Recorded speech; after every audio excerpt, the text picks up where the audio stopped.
In December 2013, Cami Anderson, who was then the superintendent of Newark Public Schools, called us to see if we would be willing to take over a district school that was struggling. That in many cities, the policy usually was to close that school down. And what Cami wanted to do was ask us and ask others that instead of closing down the school, will you continue to do the part that you're playing in Newark by not just opening up new schools as new charter schools, but also helping turn around a district school that might be struggling. I remember it was right before the winter holidays, and I remember thinking to myself that there's no way that I'm going to be able to convince our leaders that this is something they can take on 7 months later when the school year was going to begin. After a number of conversations, I asked the school leaders in Newark and at North Star, and they were unanimous. And they said, if we can help, we can. And if we can help, we should.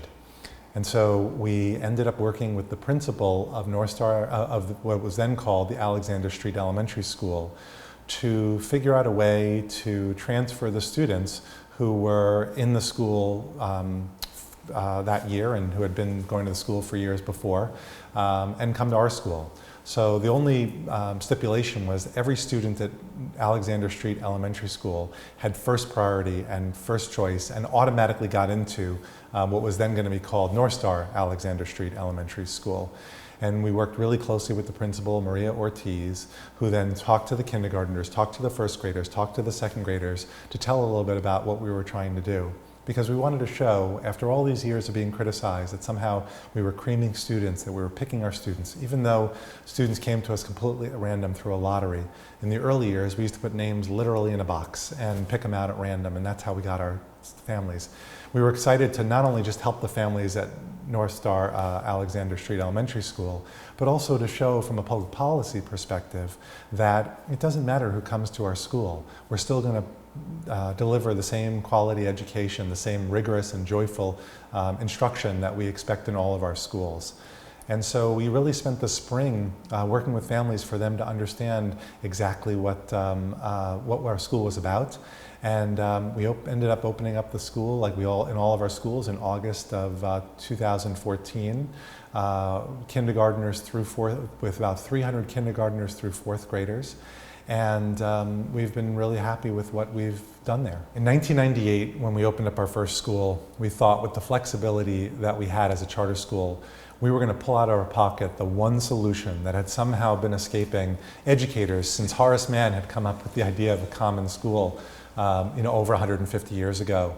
And by the second day of school, we realized that it wasn't going to be one 100% solution, but rather it was going to be 100 individual 1% solutions. And that's been our driving philosophy ever since. That there's not one big thing that ever is going to make a school work, but it's going to be day to day, working on the details, going through a lot of making sure that things work well. And so that philosophy of 100 individual 1% solutions is what we've brought to every one of our schools, including North Star Alexander Street Elementary School. So first of all, it has all the basics and hallmarks of an uncommon school. A longer school day and a longer school year, because we believe that if we want students to learn more, they have to spend more time learning. We make sure that all of our teachers have a reasonable teaching program so that they have the time, tools, and resources to be successful. But then there was something obviously very unique about turning around a struggling district school. And the first thing we made sure to do was to make sure that every family who was attending the prior school knew that this was different. We wanted to make sure that every student was re-enrolling because we wanted to make sure that the same students had the opportunity to come to this school. But the first thing we had to do was make sure all the families knew who we were, what we were trying to do. And then when the first day of school started, we realized these students had been going to the school far longer than we had actually even been going to the school. These students had been turning that corner and using that restroom far longer than we had. And so we had to do something different. So a good example of something different is rather than have students go to class on the first day of school and learn from their teacher, we actually had all of the students in the auditorium for the first 2 weeks of school. We wanted to build one culture, with one mission, And Juliana Worrell, who's a phenomenal founding teacher of ours, had been a phenomenal school leader at North Star Academy. We had asked Juliana to lead North Star Alexander Street Elementary School. We'll be the first to admit it's the kind of challenge that not every principal can take on, but we knew Juliana was going to be someone special. So Juliana had all 300 students in the auditorium every day for 2 weeks. Their students' teachers were with them in and out of the aisle, making sure what they were doing. But because this was a new culture and new instruction, we wanted there to be one voice and one way of doing things, so students knew that this was not the old school they were going to, but was actually something new.